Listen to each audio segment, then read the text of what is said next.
Good afternoon. On behalf of Third Way and our partners at the University of Michigan, welcome to our second Fastest Path to Zero Summit. Every year, it seems we endure more indications of the impact of climate change through generational extreme weather events. We don't have time to waste. We need to get to work on this right now, not just for the sake of our climate and our planet, but we need to get to work for this for the sake of our people. Part of our responsibility is to meet people where they are, even if they're not where we want them to be. That means that we have to have legitimate and thoughtful conversations that talk about climate progress, not simply as an end in of itself, but as a way to better economics for our communities. Right now, we're hammering out the larger pieces of legislation that need to be enacted ASAP to get to net zero, clean economy as soon as possible, but no later, the scientists tell us, than 2050. The importance is to make sure that people feel an economic security with this change and with this direction.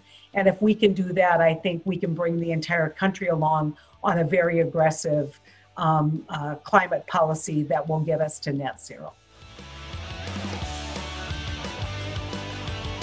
We need to just start from the premise that union jobs with strong workplace protection should be the norm, not the exception in the clean energy economy that we are building. This is about jobs. This is about economy. It's about people really being concerned and wanting to know solutions. And that's what the Biden climate plan does.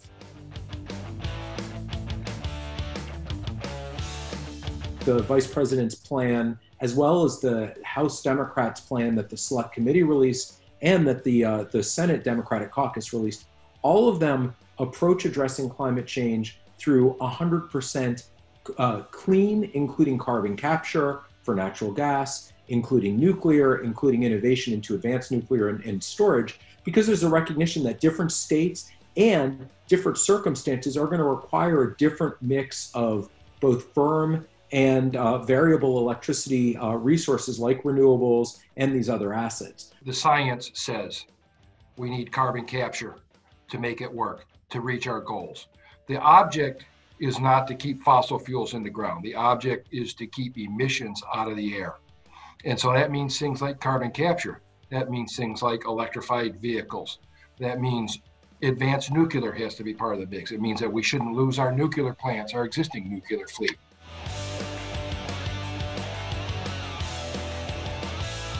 There really can't be climate justice without environmental justice. None of this stuff would be able to happen without recourse in wealthier neighborhoods and communities that are predominantly white. These benefits have to be tangible to people. Third Way did a poll on African Americans, and again, we have confirmed that African Americans and people of color poll higher on supporting climate change issues than other folks.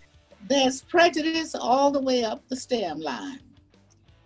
We are not ignoring that.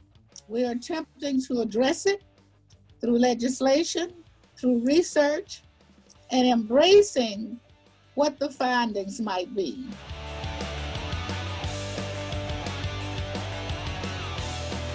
In clean tech, we've been asking investors to take both technology and market risk, and that's one of the key reasons we have a financing valley of death.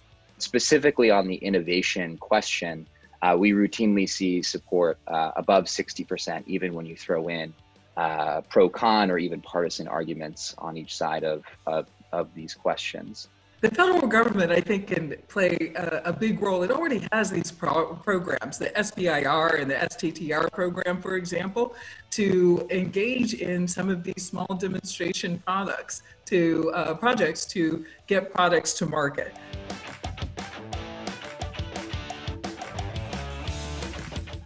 There's enormous progress ahead of us. This is our time. We've got to make this happen, and it will happen way, way better if there's Democratic control of the Senate and the House and the Oval Office. Whether you come at this as a scientist, as an activist, as a policymaker, our fundamental obligation is to come at this together, to understand that there is a third way. We don't have to fight. We don't have to give in, but we do have to have our eyes on the very clear prize of climate progress in the immediate moment.